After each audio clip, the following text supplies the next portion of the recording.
This is NBC. We're broadcasting from studios at Richmond Hill in capital Kingstown. The time is now 8 o'clock. On day number 6 it is in the month of May 2021. We welcome you to this morning's edition of Iron Soufriere with Roderick Stewart, seismologist monitoring the Soufriere volcano, and Prime Minister Dr. the Honourable Ralph Gonsalves. Gentlemen, good morning. Welcome back to the studios of NBC, and we're happy to have you online with us, Mr. Stewart. Good morning. Good morning. Good morning to you, Diane. Good morning to all at NBC Radio, our listeners, and to my brother, Roddy Stewart. Good morning, my brother. Hi.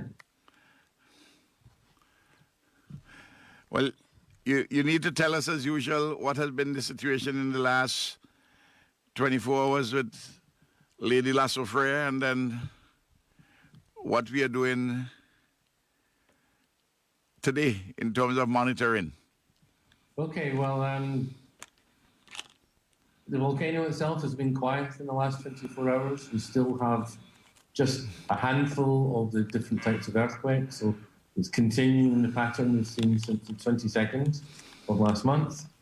But this morning we had some lahars. I think it was around 5 o'clock this morning, which appeared to have been on the leeward side, or perhaps the Wallaboo. They were not on the windward side of the volcano.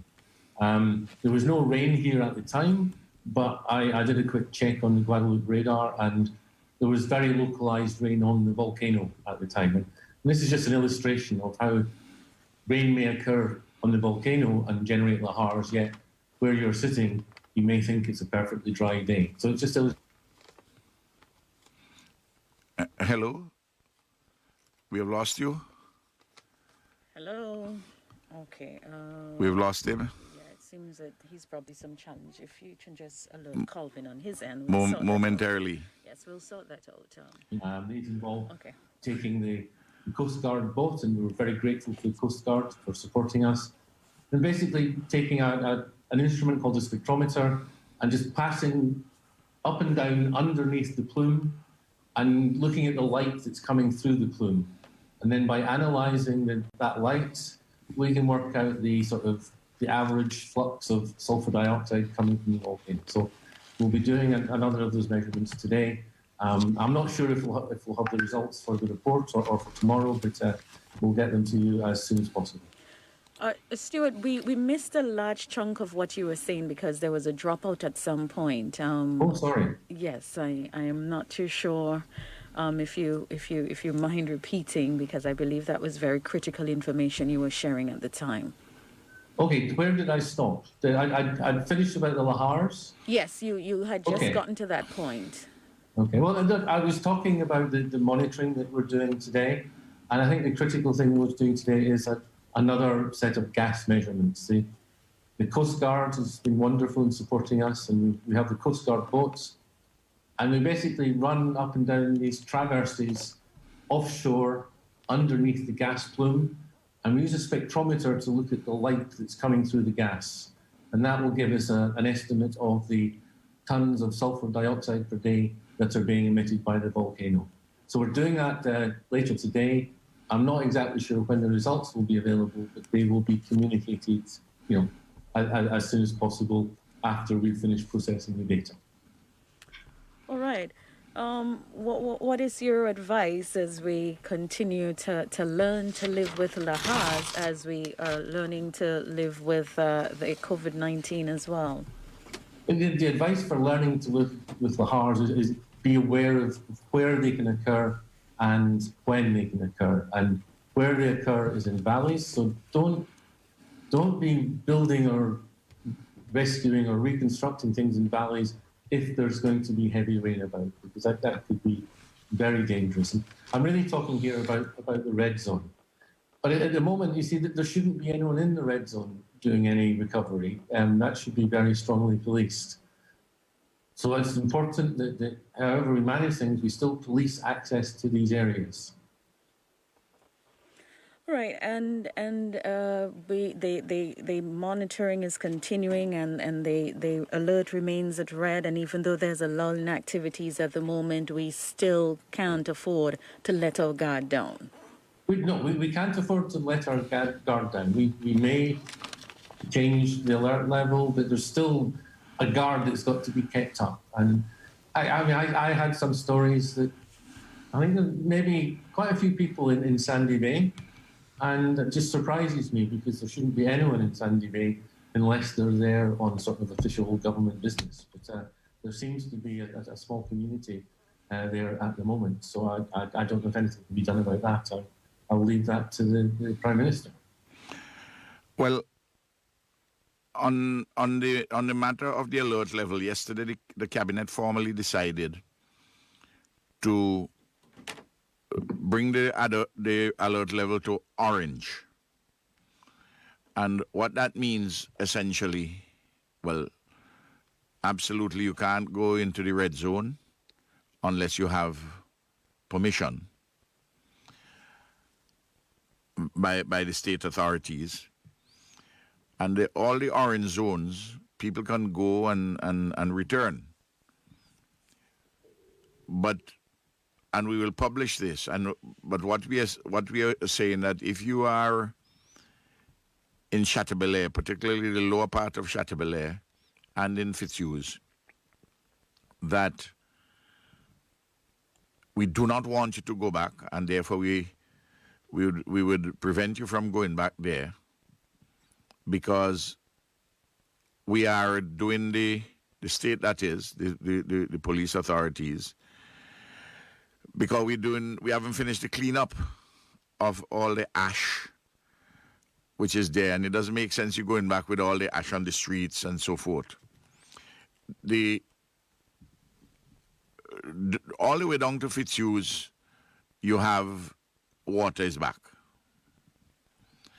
And electricity is back in those areas. I spoke to Thornley Myers this morning. In fact, electricity is down to Richmond. Not because it's down to Richmond, you must go there, because that's in the red zone. Absolutely not. But Fitzhughes and Chateaubelair are in the orange zones, if you look at the map. But a lot of ash fell there. And the cleanup, we are just in the early stages of doing the cleaning up, and I'll talk about that a little bit further today. So that's the story in relation to the alert, and absolutely you must not go into the red zone to go and live and do things like that. The precise nature of what you'd be able to do in the red zone would be indicated in the order, but you're not to go there to go and stay and live. Not at all.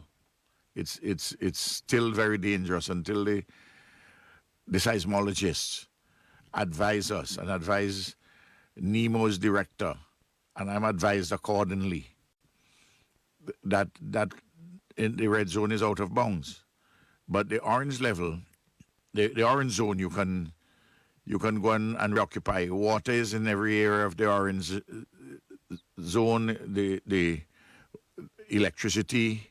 So the basic services are there, and you do not have the ash to the extent that you have obviously up in the red zone. In fact, in communities in the orange zone, save and except for Fitzhughes and Chateaubelair, a lot of the ash has been cleared or washed away. There's still more things to be done in the drains, on the rivers and the like, and I will talk about that.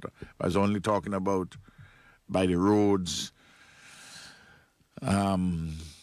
So if you drive, you would see visibly some changes. But the mud flows have made the situation more perilous north of the Rabuka River, certainly, than it was just over a week ago. I mean, if you see the videos, you'd understand. And people who have gone through, in the state administration have made those reports to me. And we just have to listen. There's a friend of mine who called me this morning who went into Dixon. She and her family. And she has to come back out. The cleanup part of it, and Dixon is in the red zone. The dust is just too much. It's unbearable. So people have to listen. And more than that, you can have the mud flows coming down. So we have to watch this thing a little bit longer. Isn't that what you're advising, the seismologist advising? That's the advice you gave to us on Tuesday at Cabinet, you and Richie. Oh yes, we have to keep watching it for quite a lot longer, you know. But if it continues like it's going, it keeps to be quiet, then I can't predict when we're going to make further changes. But yeah, we have to watch it for long. Yes, clearly, and I want us to specify clearly what you can do in particular orange zone areas, because as I just say, the orange zone, Fitzhugh and Chateaubelair are in the orange zone. But even you can go back into the orange zone, you really can't properly live there. No, even though you have backwater and electricity, because the ash has to be cleared up. And there's a ton load of ash. That's the reality. I mean, people tend to forget it's just a few days now since we haven't had the ash. And you have to be clearing all over the country. You know, the estimate, I don't know if you know this, the estimate which has been done, I see it in the SEDEMA document, and I see it in the document of the UNEP, the interim findings on the environmental issues. And the numbers, the total for this year, the balance of this year, the money to clear the ash is $28 million, and you have to continue to do work ongoing into next year. The overall estimated cost is about $38 million to deal with the road cleaning is $15.5 million. The drain cleaning, another 15. River mouth cleaning, that's about, well, for this year alone, it's about $3.5 million. But then there'll be cleaning costs for next year and the year after. For 21 and for 22 and 23.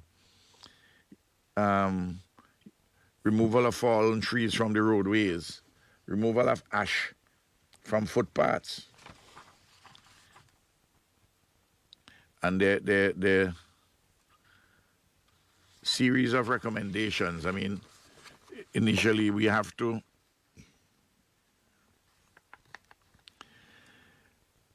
given the magnitude of the cleaning operations to be carried out, the following are recommended. 1, efforts should be made to ensure cleanup crews are properly outfitted with the necessary safety gear. And that costs money. 2, that they may need to increase the country's stock of equipment such as water pumps, water trucks, power washers, chainsaws, and heavy equipment such as graders, backhoes, bobcats, excavators, front-end loaders to adjust the deposits in a timely manner. The use of equipment from private contractors and road crews is also recommended. And so we have to buy some equipment, and we have to use private sector equipment. But you would also know that things like water pumps, power washers, and the like, we have given duty-free concessions for the next 4 months. Heavy-duty equipment, we have been given duty-free concessions on those. Then thirdly, the drain cleaning and footpath cleaners could be addressed using social programs geared especially at reaching persons displaced by the eruptions. However, this may be a challenge as a number of persons displaced may not return to where they were displaced from. But the point is this, they're also talking about community cleanup. So it's a massive operation, and part of what we're going to put in the budget, the supplementary appropriation bill, which we're going to debate, which we're going to present to Parliament on Tuesday, involves, this is one of the components. So, so Rod, it's a big exercise, the cleaning up. Oh yes, it is. It is. So, I just want to say to persons that if they think that you can just go with a couple of wheelbarrow and shovel, it's a different story. And we are getting a good advice as to how we proceed and how we address this. Okay? Before you go, Stewart, someone is asking what indications do you need at this point before you and the other members of the team can return to the summit to do direct observation there? Safety is our prime concern. So at the moment, we would only go to the summit if we had the helicopter available, and even then we would severely restrict our time on the summit because we could do most of the observations from the helicopter. Okay. If we had an opportunity, we might install some equipment if we had the helicopter support. Otherwise, we just have to wait a period of time, and it's difficult to predict exactly what that would be. It depends on conditions on the ground, depends on whether we have this continuing quietness. And it is very difficult to predict, but it's something that is frequently under discussion, and it will happen when we decide it is safe to actually do that sort of work. But I can't really say any more than that. Okay. Stuart, I'm using this medium to indicate, so that you will have the information, that this today, from sometime from the morning around at 10 o'clock, persons are leaving, including members of the cabinet. Well, some members of the cabinet going down on the western side by boat to see what is happening, because I want them to be fully informed as to what is happening on that side also. Okay. So just in case anything were to happen, we can get them out quickly. We will have the communication system.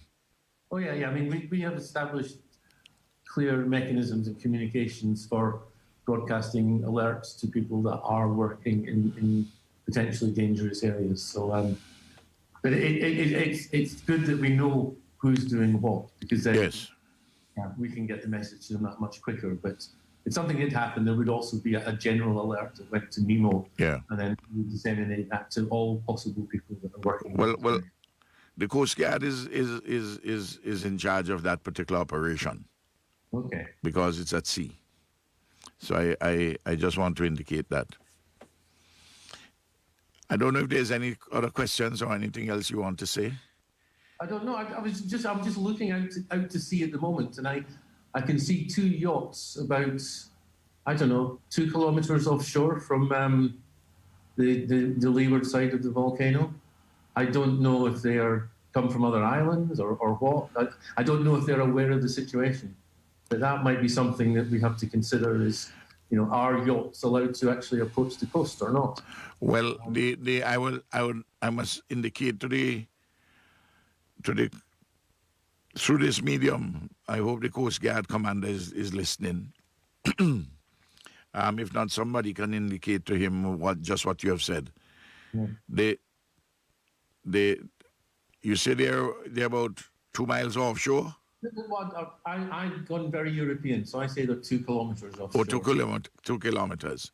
Well, maybe more. I don't know for sure, but they're just sitting there. Yes, well, I don't know if they fully understand Lahaz, and more particularly down that side, the pyroclastic flows, just in case something happens. Yeah, if there was a pyroclastic flow, they would get a very scary view. I mean, they're probably far enough offshore. Yeah. But it would be extremely scary where Yes. But see, that's the thing. In Montserrat, we eventually sort of defined a maritime exclusion zone that was defined as an area where, casual boats should not go. Well, and maybe that's something you need to consider. That has been done in the Maritime Administration, and obviously the Coast Guard would do the enforcing. So I'm glad that has been drawn to our attention. They probably know about it already too, because I'm sure they're trying to get a good view. Yeah, I'm talking about the Coast Guard probably know about it. Okay, right. Yeah. Probably, because there are ways and means for them to know. Yes. Yes. That's their job. So yeah. Yes. But thanks the same. There are no further questions on my end, Prime Minister. Okay. Well, thanks very much, Roddy. No problem. I appreciate that. Thank you. And I'm pleased, happy that we are having a continued period of quietude. So the message is the same in the last few days. Don't go into the red zone. There's a period of quietude, but that can be disturbed because there's still some gases coming out and it's still uncertain, and we have to watch and observe. Yeah, just to add one last thing. I mean, I think heavy rain is forecast for this weekend, and I can already see rain clouds over the volcano. Yes. So be especially careful of Lahars, because I think we're going to have quite a few over the next few. I think the expectation, the assessment, the forecast is that I think Saturday would be the worst of it, but it could be earlier. Yeah. Because it's not a precise science. There are trends, indications, forecasts. Okay, thanks very much. All right. Are you going to be back with us tomorrow, Mr. Stewart, or you leave after? I don't actually know the time of my flight, so I don't know if it will be me or if it's not me. Oh yes, it's tomorrow, and somebody is coming up to replace you next week. Well, no, Dr. Christopher will be taking the role of lead scientist from tomorrow when I leave. It'd be good to people to hear TC's voice, because we have heard his voice before on radio. Yeah. And I must say this: apart from his skills as a scientist, I was so impressed just as a human being, where he has a day off, and he called in at Nemo to volunteer on that day off to help in any way. And on Monday, Michelle Forbes told us that on this station, she didn't come out with it. I asked her about TC, about Dr. Christopher. And she said that, I said, well, how did he fall? She said he fell distributing mattresses in the rain. And the very day when people were complaining about mattresses. Am I, brother? Yeah, it's an incredible thing to do. So. Yeah, so I want to big him up again. Yes. Many people who missed that point. It's a very important point, because that's the day when you're distributing double mattresses, not the single one, which had come in the Saturday afternoon before in the warehouse. Anyway. Thank you. Thank you very much, Thanks. Mr. Stewart, and all the best to you until we hear from you again. Yep, thank you very much. All the best. Thank you. All right. Prime Minister, just before we continue with you, I just have a message from the Coast Guard Commander that the message was passed on to Captain Mulzac, which is at sea, and they're in the area, so they will deal with the issue which was raised by Mr. Stewart. Yes. Thanks very much. Yesterday we also finalized the cabinet signed off on the package which is going to Parliament on Tuesday. So I expect that document would be in the hands of the members of Parliament who are not members of the cabinet, which includes the members of the opposition, Senator Morgan, the Speaker, those persons who are not members of the cabinet, who are members of the House. And of course, the final of the document would be circulated also to members of cabinet. And on Monday morning, we have the Finance Committee meeting, which is a committee of the whole House, so that the members can have an opportunity, particularly those who are not in the cabinet, to ask questions before the Parliament to get some clarifications if those are required, or if any changes are to be made prior to the documents being actually tabled and dealt with on the floor of the House on Tuesday morning. Now, yesterday too, we spent a considerable time with the various permanent secretaries and who are involved in all matters with distribution and in the shelters and the like,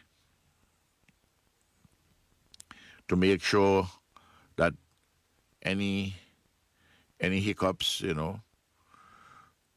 like for instance on Sunday, I got a call from someone from my constituency who was at the Belmont primary school, and their lunch was quite late.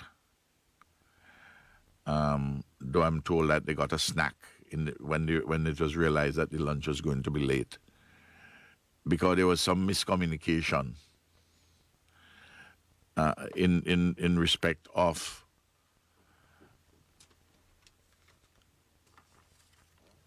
the entity was just to provide the lunch, and it's unfortunate that happened. But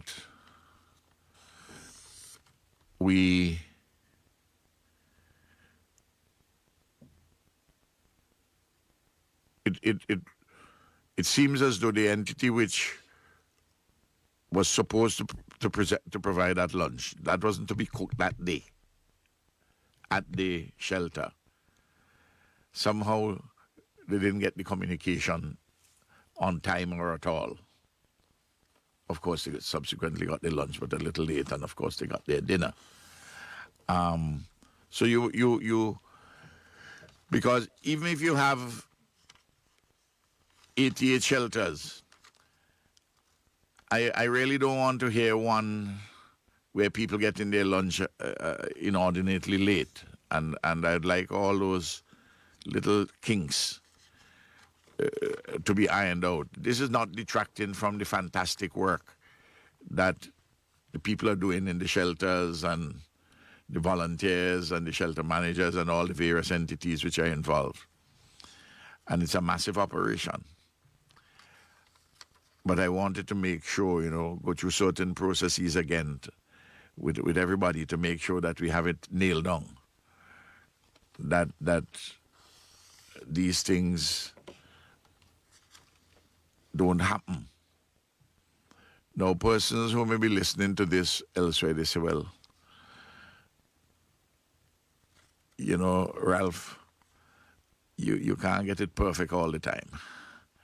And at least the persons got their lunch, and in between they got a snack until they got their lunch. And I know we're not going to get perfection, but I just want everybody to know the extent to which we are trying to maintain. We're aiming to maintain a standard, which is pretty high in all material particulars. So I dealt with that, and very much so we dealt with the distributions into in the homes where there are evacuees. Now, this is often not very easy, you know, because you have about 2,000 homes scattered all about in the red zone and in the green zone and the yellow zone where people are. So it's not always easy. And then of course we are giving food to people who are challenged in one way or the other in the orange zone. It's as of the weekend, over 6,000 food packages were delivered to by the NEMO apparatus to these homes, and Red Cross has delivered 550. And World Central Kitchen, they do some meals for some shelters, but they're doing a lot of work in the communities, and they're now up to close to 7,000 lunches, 7,000 meals, on a daily basis. So it's some of that goes into the shelters, but the bulk of that is going into homes. So it's quite an operation which is being done, and you may have a situation too if a group of persons who volunteer say we are going to provide shelter X with lunch on a particular day, and particularly on a weekend. They may not be as well organized as they think they are, and they may be a little delayed, as you could imagine. And you want as many persons to be involved and to have the social solidarity and the like. But all those things are detailed management issues, and to make sure that they go pretty okay. And mattresses continue to be distributed. I have different people send lists. I have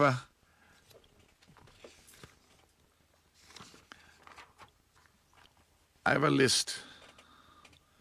I have a list here right now of 12 persons in front of me who have contacted me in respect to mattresses. This is only some which are outstanding, and there are a number of others, many others, which have been sent out. The multiples of that number who have contacted me, but they contact other people too, and they go directly to NEMO. The important thing is that once you get the information, I don't want people to be bombarding me and think that I'm a conduit to deal with mattresses. But naturally, as a parliamentary representative, not just that, and as Prime Minister, people do contact me about all sorts of things.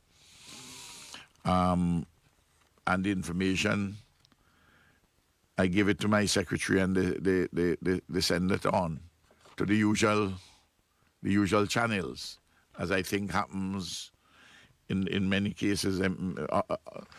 Opposition MPs also do that. Plus, of course, it goes directly to NEMO. The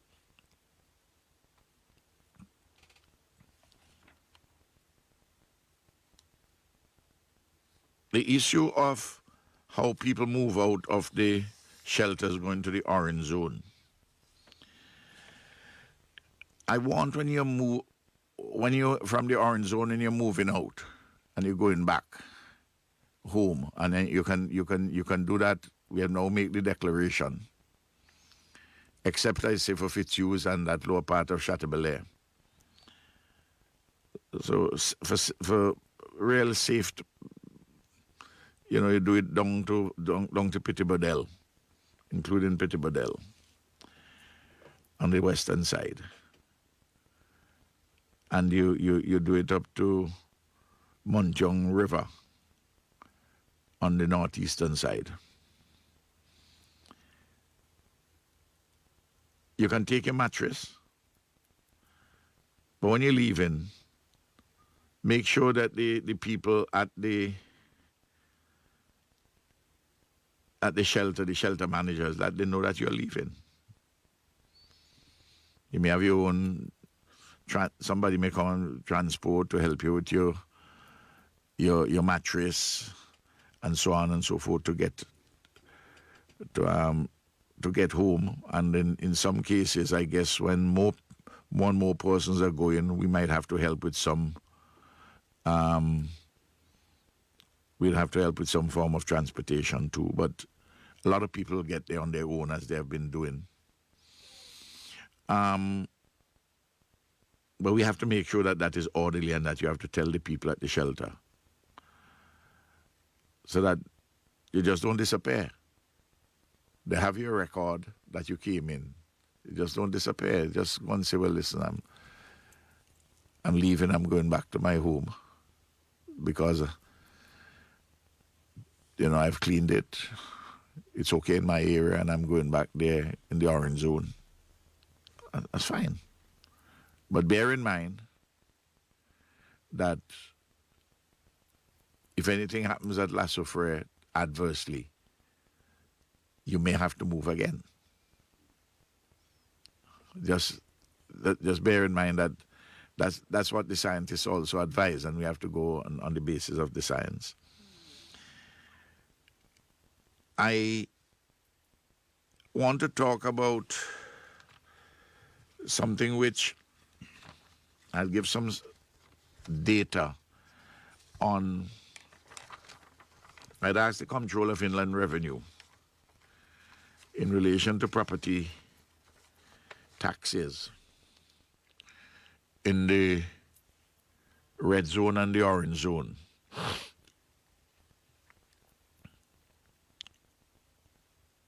The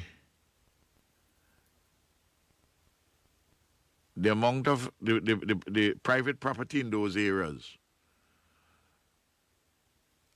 are valued at Inland Revenue.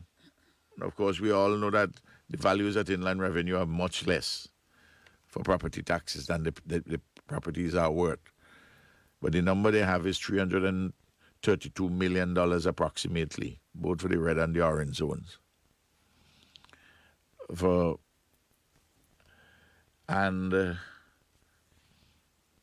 They together, they pay annually. There are actually 5,363 properties recorded as being located in the red and orange zones. And they pay just over $250,000, or they're to pay just over $250,000 in property taxes. Clearly, we have to do something about that. I want, an announcement would be made about that. We have to give relief there. And similarly, we have to give some relief in respect of their arrears, because they have arrears amounting to, in both areas, the arrears of taxes between 2013 and 2021, amounting to $1.2 million, and arrears of interest of $637,000, giving a total of $1.87 million in property tax arrears and interest. And we'll have to give some relief there too, because it's going to be difficult to ask persons who are putting themselves back to put their lives back together, for them to be bearing these particular burdens. Of course, the state has a lot more expenditure, but we have to try and be balanced.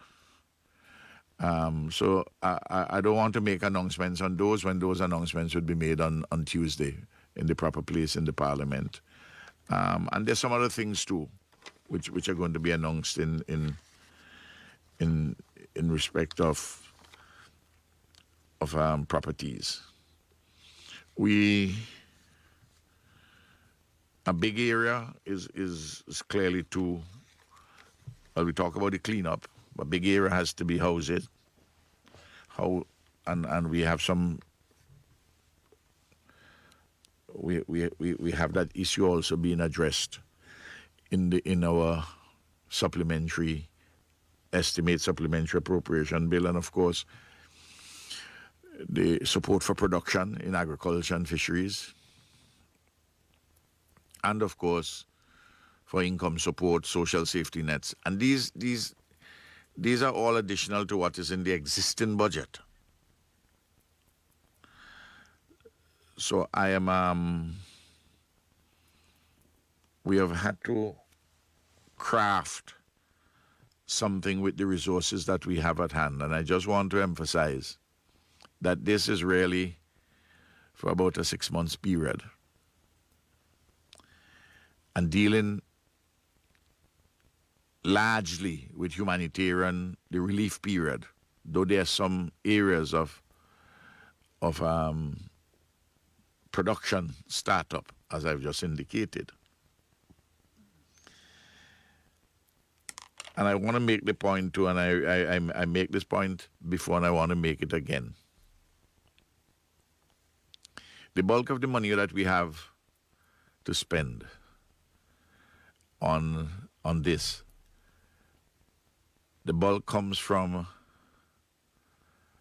our contingency fund, which we had set up, the money which we had left at the World Bank for the catastrophic deferred drawdown option, some monies, and that's a soft loan, some monies from the IMF, small grant from the CDB, with the IDB about $500,000 US, plus a loan for humanitarian purposes of $5 million. Of course, that money has to be paid back. And bits and pieces elsewhere. But the development agencies out of the Canada, United States, Britain, European Union, Norway, and so forth, their monies, as always in the humanitarian period, don't really come to governments. They go to international and regional, the international organizations like at the UN, or to CDMA in the region, or to international NGOs like the Red Cross. And at the UN, it would be things like UNEP and UNICEF and the World Food Program. I think I have to make that point, that it would be honest. I saw somebody say that a country not too far from us, a rich country, give us, say they give Ralph $100 million US. I mean, just absolute rubbish. People just, I don't know why people don't listen. And it's not only, and I want to make a point here about pleading with journalists too, to help to inform people. Since I've been having this program, it's about 3-4 times that they've been misquoting me, or not quoting me, not listening carefully what I'm saying and truncate what I say. The most recent one is one which I spoke about, the incident involving the allegation about the Senator Morgan and the assistant DPP, you know that story, which had been. All people have to do is to listen what I say and write it out as I speak it, rather than try to do something to say something which I didn't say, or to truncate it as to give it the opposite meaning as to what I said. And at least I see one news program online has been drawn to my attention, that they clearly haven't read what I said, probably on get it off your site, your tape, the NBC. They made an amendment to what they had posted earlier. But even the punctuation for the amendment is problematic. You know, people only, there's some people who just, they listen words, they don't listen the words.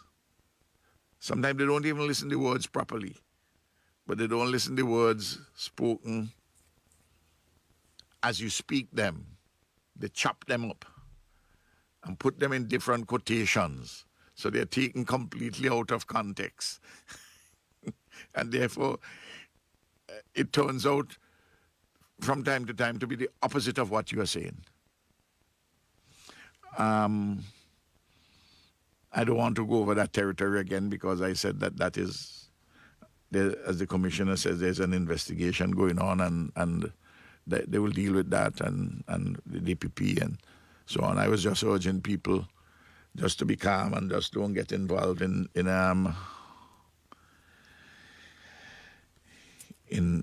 believing one side of a story, at least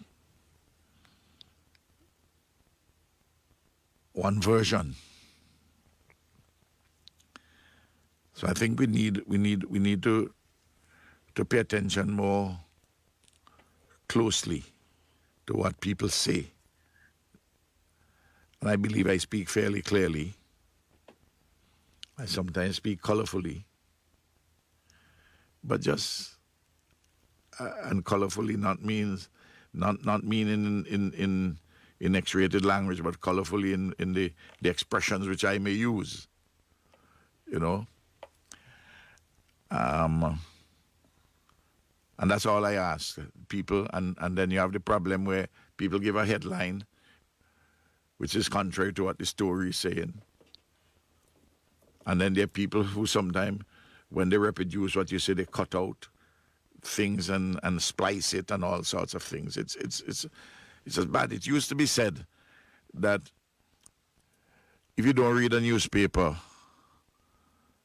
you are uninformed. But if you read a newspaper, you're misinformed. That's what some wags said. But nowadays it seems as if you read certain things on the internet by persons who are supposed to be journalists, you are not as a question of just being misinformed, you're disinformed. And the public must realize and understand that. I guess that's the brave new world of fake news and misrepresentations and the like. But wherever I think it's important, I'll make a corrective. So a lot of times I just let it slide, because if you just deal with those things on an ongoing basis, you won't have time to deal with anything else. I want to see us get back to a lot of work. A lot of public sector projects and also private sector projects. And I know, for instance, the coastal defense down at Sanssouci is going on. I want to see the one at Georgetown to start back soonest, and I will talk to the people today to see whether the public servants and everybody, even though that's in the red zone, to see what can, if anything can be done, because the important timelines and maybe possible for something to be done that's at the lower end of Georgetown. We'd see. But there are several projects which can restart. And what we are doing with the existing budget is that some resources which can be repurposed, we will repurpose them. That is to say, put them elsewhere because of the new circumstances. But others, by the nature of their financing, can be moved. If you borrow the money from the World Bank and it's agreed upon that you do a road, that's what you have to do. If you get money to do the port, I can't move the money from the port and put it to somewhere else. Some things are so specific now. So, and the thing is to sift through the existing budget to see what you can repurpose. I want also to tie all what I'm talking about here about the economy, to encourage people again to take the vaccine and for us to get back to normalcy. Because I will tell you this, you can't run a country unless you're having production. You have to produce goods and services. That's the reality.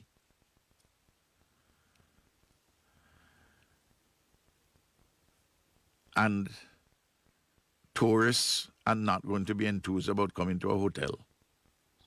If you are not, you're serving them, you're not vaccinated. Or you're coming in touch with them at the airport and you're not vaccinated. Or you're driving them in a taxi and you're not vaccinated. Or you're teaching people's children and you're not vaccinated. These are things which we have to embrace. Otherwise, we are not going to get back to normalcy. And whilst I have led this country through many, many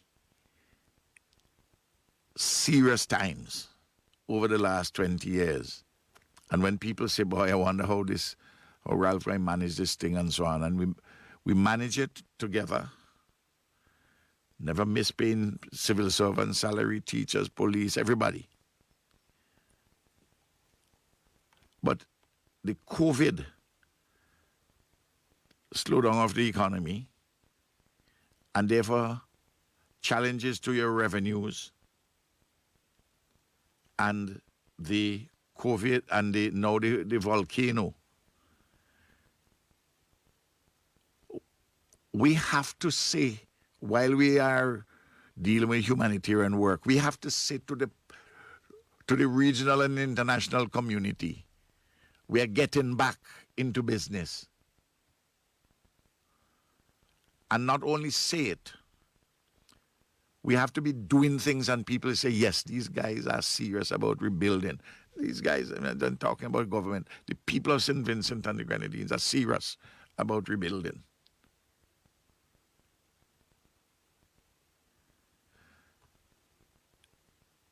I want to assure all those who bought our bonds, all the people who we owe money, that throughout we have not defaulted and we will not default. Because the plan as we evolve in it is to make sure we meet our commitments. But the government alone can't do this. You can't tell me you're going to be working in a hotel or working at the airport and you want to get vaccinated. So when people don't come, where am I going to get the revenues from?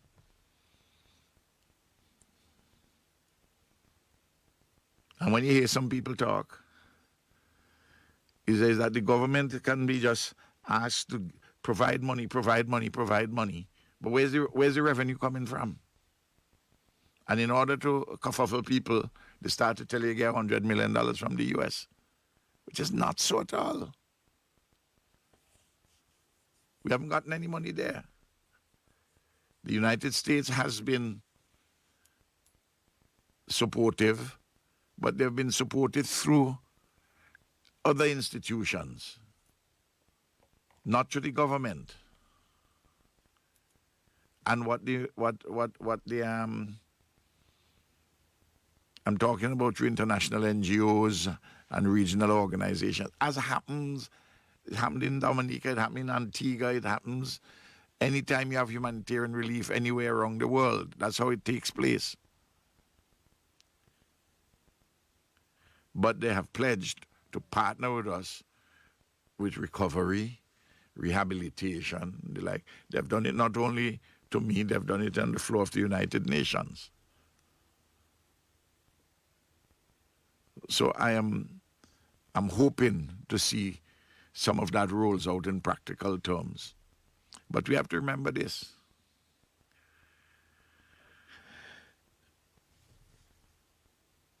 St. Vincent and the Grenadines is getting some attention now.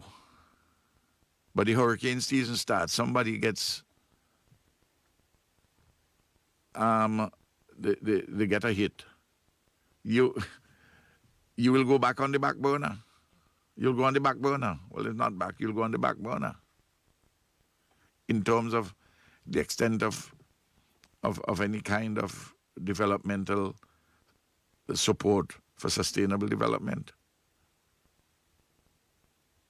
So, we have to do for ourselves what we can do for ourselves.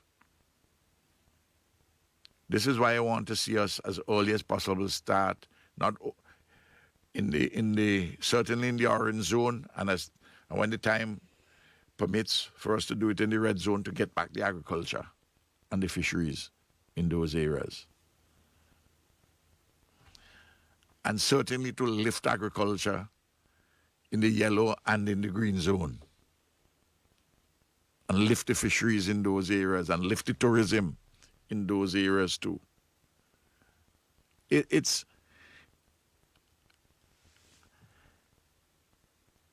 And you can't operate on the basis, we can't operate on the basis that we are doing it on our own terms.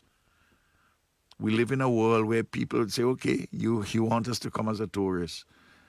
These are the terms under which we are coming. Fortunately, we see American Airlines back. And we are hopeful to see, come June, the airline, the Virgin from the United Kingdom. But if the UK authorities say, listen, we are advising British tourists not to go this or that country because there's an insufficient level of vaccination. What's going to happen? I have to urge again. We had yesterday one death from COVID. I was told a 69-year-old person. I was, so that would be the 12th death.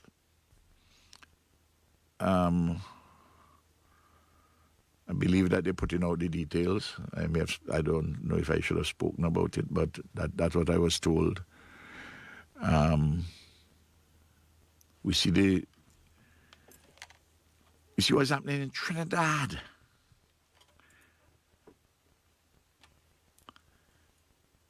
We see the increase in the cases there.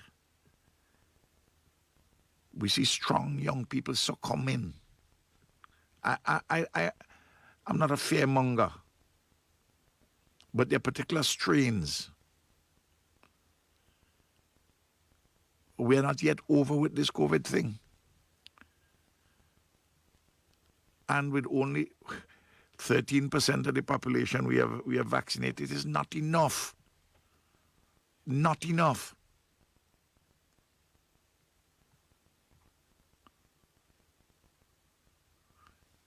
I hope that responsible people are hearing me and go and take the vaccine.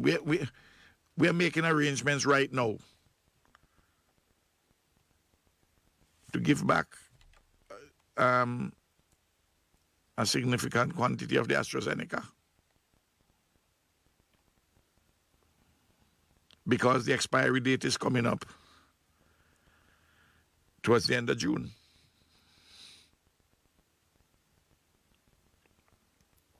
While at the same time trying to make some arrangements to see if we can get some Sputnik.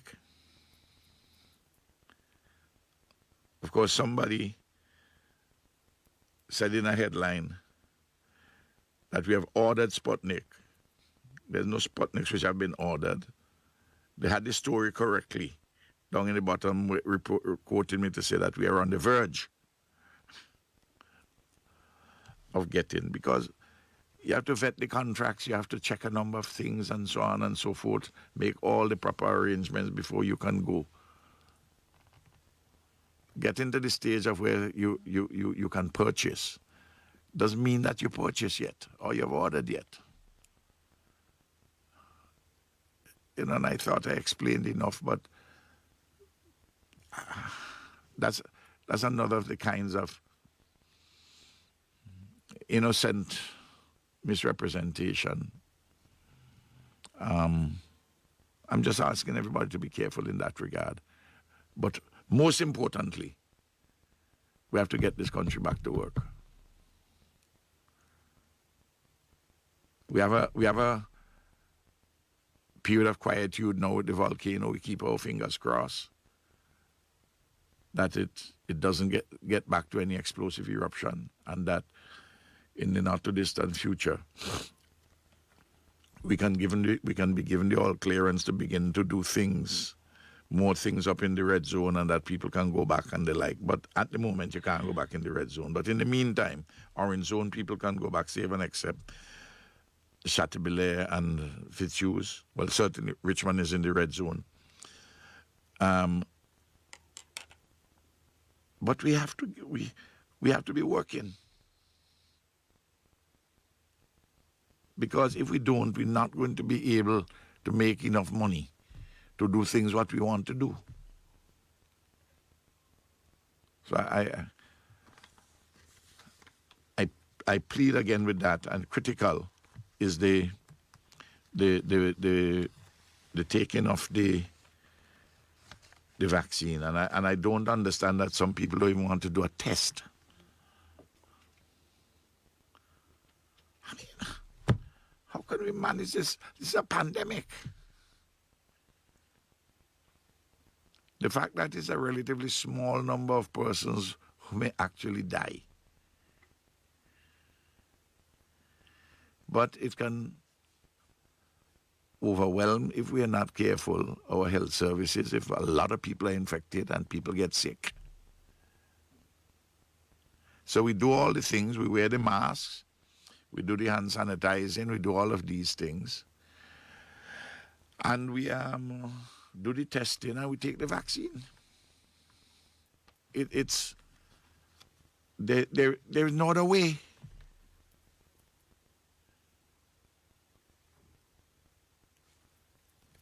I believe I've said enough this morning. We can take some calls, or if maybe people have things.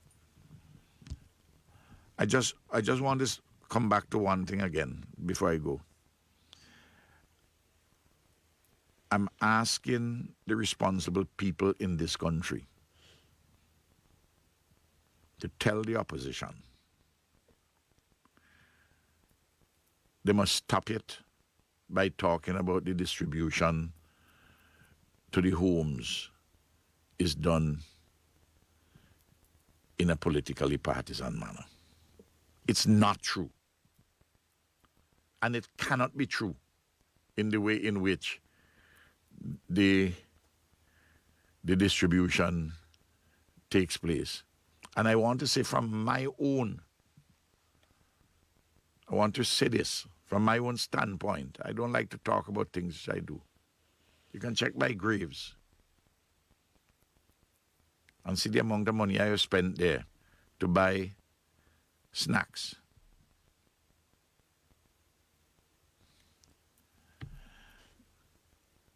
And when I get them packaged and sent, they're delivered to the shelter manager, not as Ralph Gonsalves sent it. My officers will tell them the Prime Minister sent these. I don't manage who gets.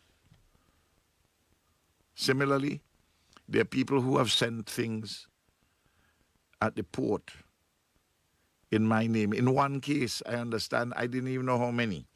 I understand that from particular sources, people sent in the name of Ralph Gonsalves.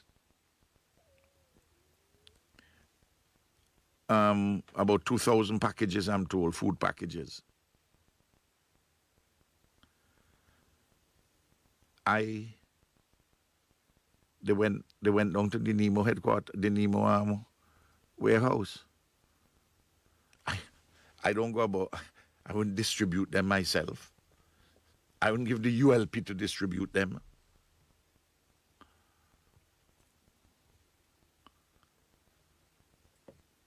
Even the persons I understand indicated that they want them to come in my name. But why would anybody want to play politics with the distribution of food and making the allegation which is false is plain politics? I'm not so much appealing to the opposition to stop. I'm appealing to responsible citizens to tell them to stop.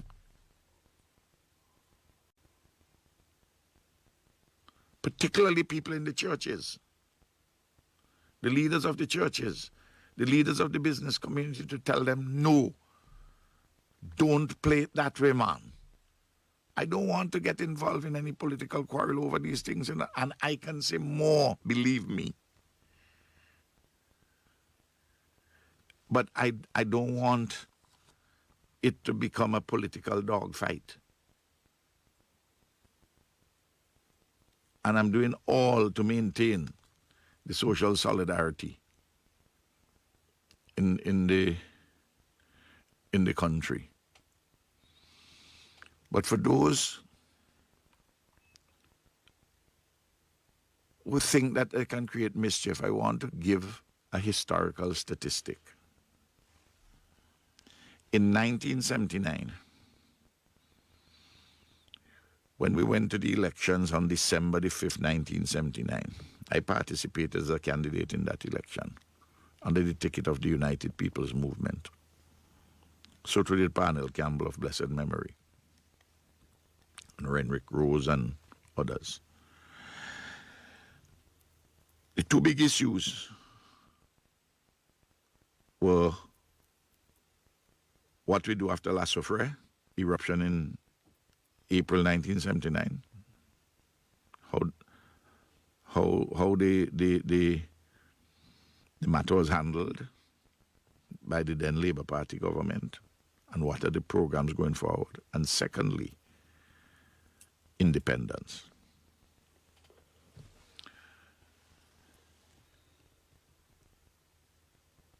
Two opposition parties, the forces around Ebenezer Joshua and the forces around James Mitchell. I'm not saying that Joshua or Mitchell went into the camps, went into the shelters, and tried to create dissension. No. But I know that forces and our ULIMO and UPM newspapers wrote about what was happening at the time, and Renwick can bear all this out, Renwick Rose. The UPM, ULIMO first, and then when we formed the UPM in August, between three entities, we from Diamond with Oscar Allen and Simeon Green, and PDM, People's Democratic Movement with Parnell and Kenneth John and Carlyle Duggan. Two things on which we held principled position. A, we supported the government in its push to independence, whereas the forces around Mitchell and the forces around Joshua opposed independence. Secondly, we in the ULIMO and also then in UPM supported the national effort of the government, the Labour Party government, to the way for the management of the volcano, what happened after the volcanic eruption in 1979. Of course, we had differences with the Labour Party government of the day in relation to how it went about the independence, achieving the independence. And we had some critical statements to make too about how the volcano relief was being handled. But never did we depart from a national approach. And interestingly, in the December elections, the Labour Party got 56% of the vote. The public agreed with them on how they handled independence and the volcano issue. The UPM, which was patriotic and lined up there, they got 14%. In other words, the patriotic forces in the country in the election got 70% of the vote, despite differences between us. That's a statistic I want to point out. People 42 years ago were listening and watching. And I have no doubt they're doing the same thing. Please, let us not do anything to mash up the social solidarity that we have. We should be using efforts to strengthen it. And that is, I'll end my discourse on that. And if any questions come in on WhatsApp or anybody who wants to call. Our first question from Professor Richard Robertson. Is he online? He said the question to us. That's what I was actually doing on my phone. He said he missed the live show, so he's sending the question, and I think it's a very important one. There are reports that the police checkpoint at Rabaca, Georgetown, is not manned 24/7. So he was wondering if it's true, since there are also reports that the burglars are moving in after the police leave to do their to steal and everything. But he's listening. He just reported that he's listening. Okay. Well, I had indicated to the Commissioner of Police when they had the checkpoint at Mount Young, as you enter the red zone. And I suggested that it would be better in all the circumstances, practical circumstances, to put the checkpoint at Rabaca itself. And the principal reason I gave for this was that though the situation in Georgetown is still in the red zone, people would want to go there and clean. And you would allow them, they go in and they come out. So it is better if you make sure you lock off people going up in the real dangerous area. I also said to the commissioner that the information had come to me that the police officers who were there were not sufficiently strict in controlling the entry into the red zone, and that they're not there just to wave people by. That's not the purpose. And that it must be strictly enforced. And he gave me the assurance that that would be the case. Don't know if Richie heard me, must have been on Monday. There's an officer on my team who went up into the area by boat. In fact, in the fancy area, and reported about certain burglaries. And the commissioner was informed about that by the officer, and I spoke to the commissioner myself about it.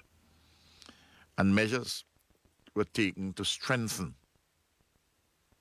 the security, as in fact we strengthened it down in Chateaubriand, where it had started even before, up in the red zone and the northeast. So we are aware of the issue. The commissioner is addressing it because, as we have seen from disasters in the region, when, even before, whether it's a hurricane or a volcano, even before the officials give, because the officials have to be very, very careful, before they give the all clear, criminal elements usually want to have a head start, a jump start.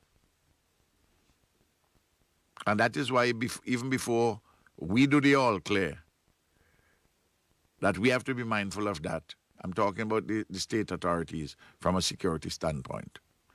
So I'm very glad that Richie has raised this for me to reinforce it.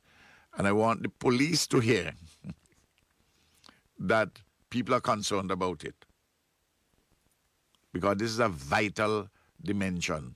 Remember from the very beginning I said we need RSS people in, even though we didn't have the problem. And the security situation, I don't want it to appear to anybody that it's out of control. But one break-in is one break-in too many, because people may lose the TV, they may lose their stove or their fridge. So it's important that all that be tightened. But the commissioner is aware of it, and I'm sure he's listening. I just want to say, I don't want persons who have homes over there to want to go back,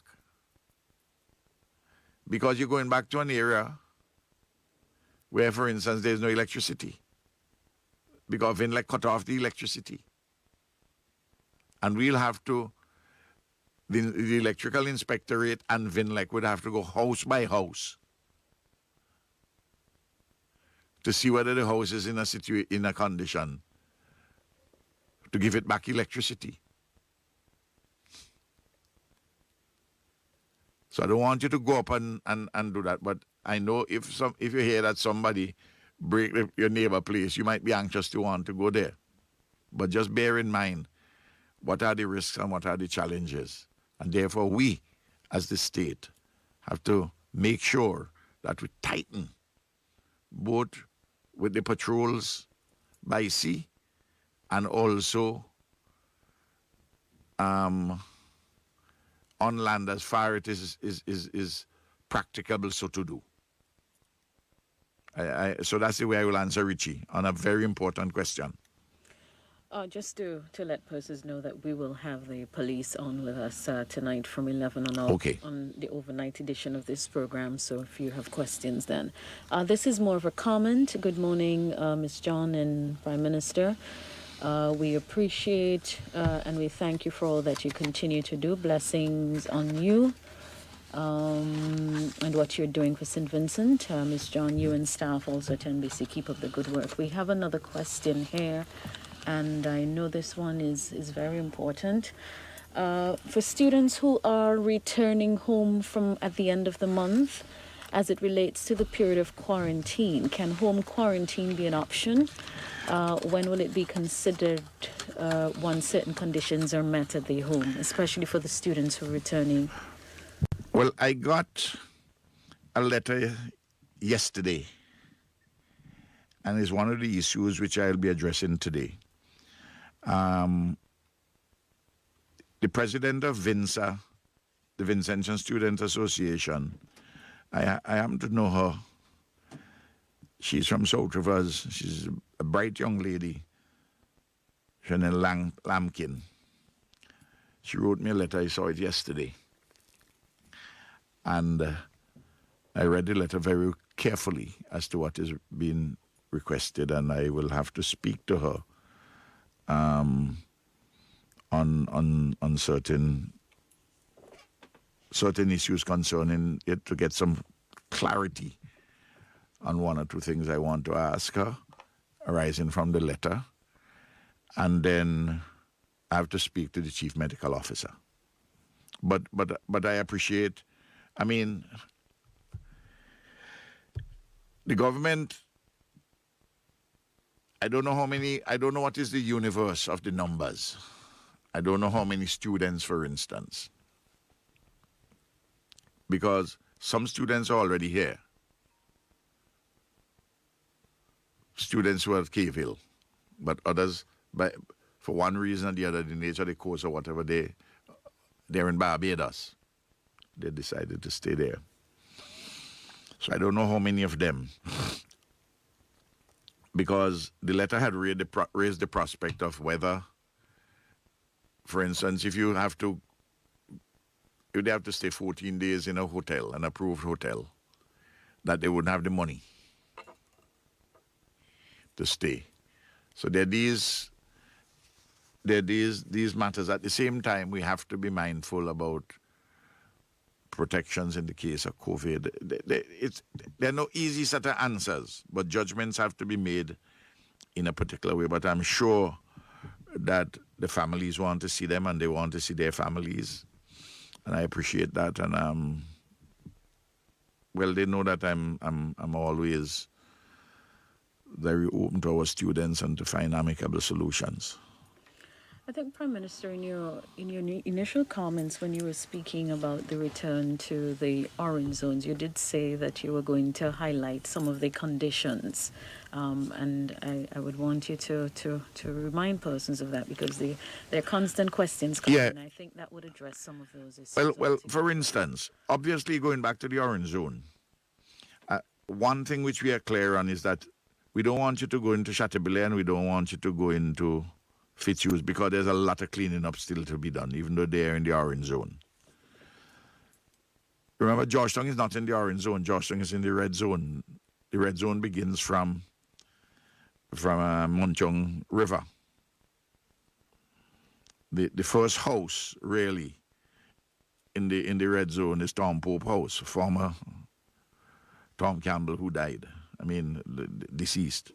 But the first big village is Chester in the orange zone on the northeast. I know there are persons already who have moved back, say for instance in Beira, in Beira generally, and also in Manning's Village. I was talking to somebody this morning in Manning's Village.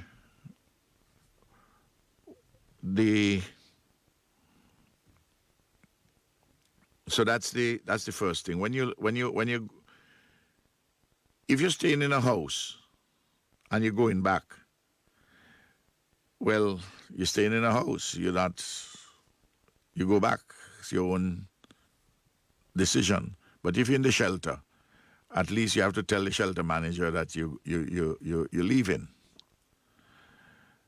Of course, you're not in a prison, and you can leave whenever you want, because it's a free and democratic country. But surely, if you have been there for a period of time and you're leaving, we'd like you to inform us. And for persons obviously in the orange zone who may have a problem with their house,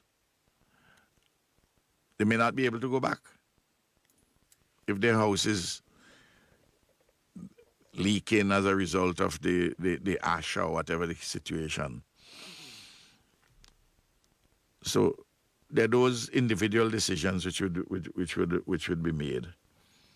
And I say a big one is that you don't go back to Chateaubriand at the moment and Fitzhughes. And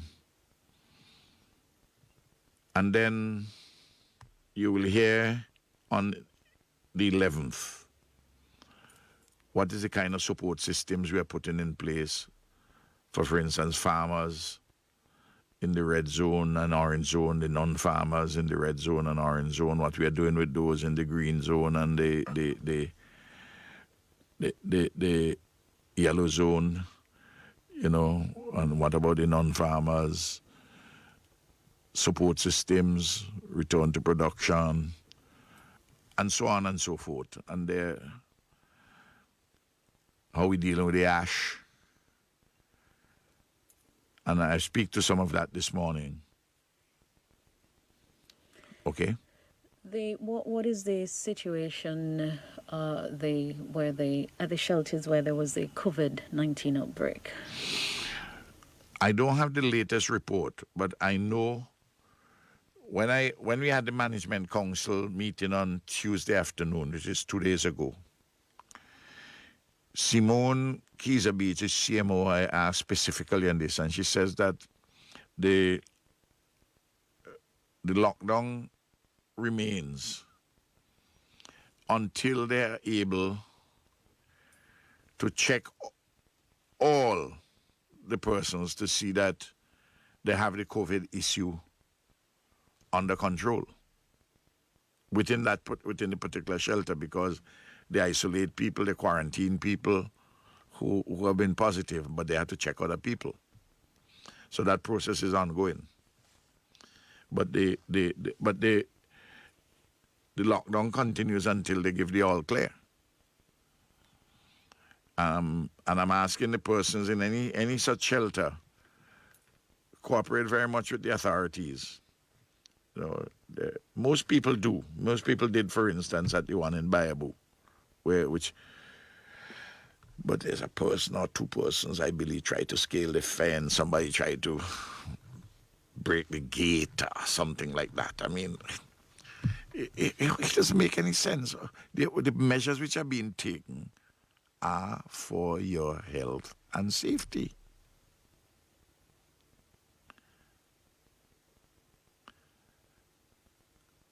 And if you have COVID and try to run away, what they would have done with you in the serve, they would have served you an order.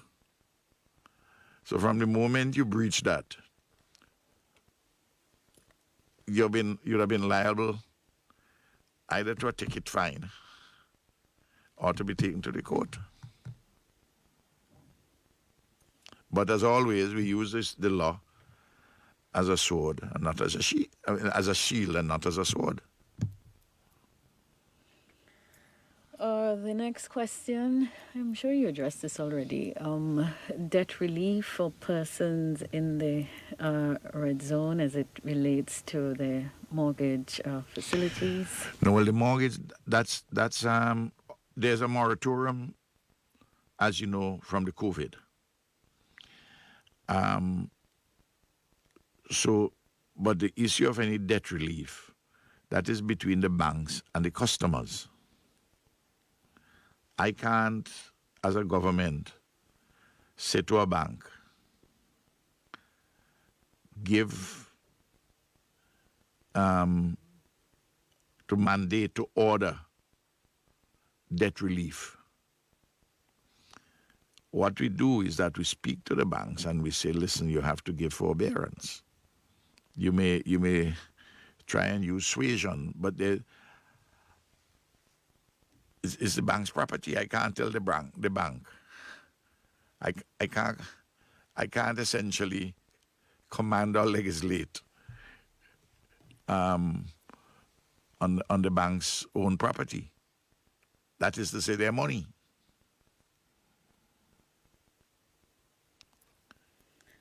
There's a question from someone who's viewing from St. Lucia, Prime Minister, and they're generally concerned with all the coronavirus, the volcano, and everything else that's happening here. That people, our own people, are going into people's homes who have sought refuge from the volcanic eruptions and are stealing. And I think the comment is, which a lot of people are of the same opinion, make examples of them so that they would not be able to do this. I think that's more of a comment. Yes. But yes. I think people are very concerned about that. I'm absolutely sure that anybody who is reasonably suspected or caught breaking or stealing in the circumstances described, that when they're charged and if they're found guilty, because you have to find people guilty on the basis of evidence, I'm sure that the judges, the magistrates, would not look kindly upon such conduct. Well, they wouldn't look kindly on it generally, but in these circumstances, I'm sure that they would. But I can't, as Prime Minister, make an example of them, because the judiciary, the police will charge, and the judiciary has its own independence. Oh, we've got a caller on the line. Hello, good morning. Thank you for calling. Hello, good morning. Good morning. Yes, good morning. Prime Minister, good morning. Good morning, ma'am. Prime Minister, there is a new village, and I believe it's the newest village in St. Lucia. Where is it? Hamady Hall. Well, yes, it's a beautiful community. It is. A beautiful community. It's behind God back because nobody remembers us. Oh, no. That's not true. That's not true. That's not true at all. Tell me what is the problem you have, and let us see if we can solve it. Prime Minister, we can drink water too. Yes, everybody can drink bottled water, but what's the problem? We need some bottled water, that is all we need. Are you a resident in Harmony Hall? Yes, Prime Minister. But Harmony Hall is in the green zone, isn't it? Yes, Prime Minister. Normally when you work as per usual, you want to use bottled water, you bought it. Yes, Prime Minister. Now, Are you hosting evacuees? The Prime Minister. So what I am saying, Prime Minister, when you're traveling, you would meet the vehicles on the main road. No, yes, but I ask, is your proposition that everybody in the country, in whatever zone you are, that the government must provide you with bottled water? I'm not saying the government, the relief workers that are coming. No, but the relief workers are representing the government. They are doing it on behalf of the government. Yes, I think to the thousands of bottles of water that are coming here. I think. No, but I began by asking you certain simple things.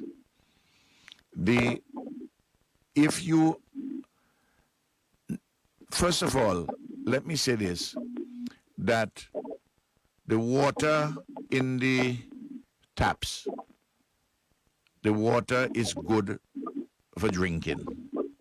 Prime Minister, at times it is good for drinking. No, at all times it is good for drinking. That is the testing of the water from the source. Yesterday morning, we couldn't drink it. It was tested. What was the problem yesterday morning? It was that, and it had a different taste. Yes, but that doesn't mean, well, what I will do, I will ask Gart Saunders, and if he's listening, that in Harmony Hall, the water looked a different color. I know God said that even if you see that it has a different color, it doesn't mean that it is unsafe for drinking because they tested it. Yes, if I taste it and it's not tasting, it's not. Okay, well, if you taste it and it is not tasting okay, for every person in the country, if they taste the water and they don't like it, the government must provide water for them, bottled water. Give us some of the free ones, Prime Minister. That is all. No. But there are people, my dear sister, who the bulk of this water has been distributed to persons in shelters and the like. And actually, the amount of bottled water now still remaining, and some is still coming in. But the numbers have declined immensely. What was happening is that during the time when the water was not, when the CWSA couldn't provide the water, lots of people outside of the areas got water, the affected areas, because everybody was then affected by water. But I want you to reflect on the questions which I ask. Okay? And further to that, ma'am, you should report that concern to the CWSA as they've asked. If there is a situation that you've identified with your water, that you can report the matter to the Central Water and Sewage Authority. Prime Minister, your final thoughts, anything you want to reiterate? No, I am just all what I have said, that we have to try and get back to business as soon as we possibly can. And I appreciate all the questions and the comments made, and also from my sister, the sister who called about the water in Harmony Hall, because we have to be careful that we do not demand of the government what it is not reasonable in all the circumstances to demand of the government. Because it cannot be. I mean, the idea is that there's a wash of water where other persons are getting to drink, and whether in Harmony Hall or some other part in the green zone that you're not getting. The point is this, is that any time at all that you didn't have, that you wanted to buy bottled water, you go and buy bottled water. But we are talking about the people who are, at this moment, severely affected from the red zone in the first case, and then from the green, then from the orange zone, sections in the orange zone. Now I'm sure that everybody would love to get bottled water. And it's in an increasing thing, and this occasion has made it so. But I don't think that it justifies the conclusion that Harmony Hall is behind God back, because you don't have an evacuee. You're not an evacuee. You don't keep evacuees there, and that you didn't get the bottled water. I just want a reasonable reflection to be done on that, and an understanding in all the circumstances. All right. Do you wish to take another caller? Sure. It's going. Let's see if we've got another caller on the line. Hello. Good morning. You're live on NBC. I'm Soufriere. Good morning. Good morning. I would like to speak to the Prime Minister, please. Yes, I'm here. Good morning. Good morning. I am not concerned about the bottled waters or anything. My concern is about, if we can get some workers from Braxa to just clean the drain towards the bus stop there in Prospect, to do some cleaning there, because the drain them is blocked, and we have neighbors living below, and we have the dengue at rise coming up soon, maybe, as I see the health workers them was walking around yesterday. I don't concern about bottled water and whatever. If the red zone people have to get that, and the people them in the shelter, it's fine. But at the same time, we also, with the electricity bill, we in the green zone, we get ashes too. But we're not going to fuss and fight about the water. But as you saying, because I'm listening you saying, it's the most affected person them to get whatever. I don't concern about that. But my concern about Vinlec and the high bill in the green zone. Well, there are two things. I think Vinlec explained. They had a press conference. I don't know if you heard it. No. Yes, and I had spoken about it also. The bill which you have, if you check it, it is probably around 40 days bill, not the usual 30, 31 days. So that your bill this month is higher because it is reflecting the number of days which it occupied, because the people who read the bills couldn't get on time to everybody in the usual 30, 31 days. So in some cases, the period of cover is even 40 odd days, 41, 42, 43 days. So that the next month bill is likely to be a bill about 20 days. You see the point I'm making? Yes, thank you. So so your bill next month should level out, because it would be for a shorter period. If you check it, if you were to check your bill carefully, you will see from what day to what day, and if you look at any previous one. So it is going to level out. And in some cases they did estimates where they couldn't get there. But if they did an estimate on the basis of a longer period, I don't know if they did that on the basis of a longer period, but if they read you, many of the bills, they have, and Tony Myers had explained that, and I had inquired about that before, and people had made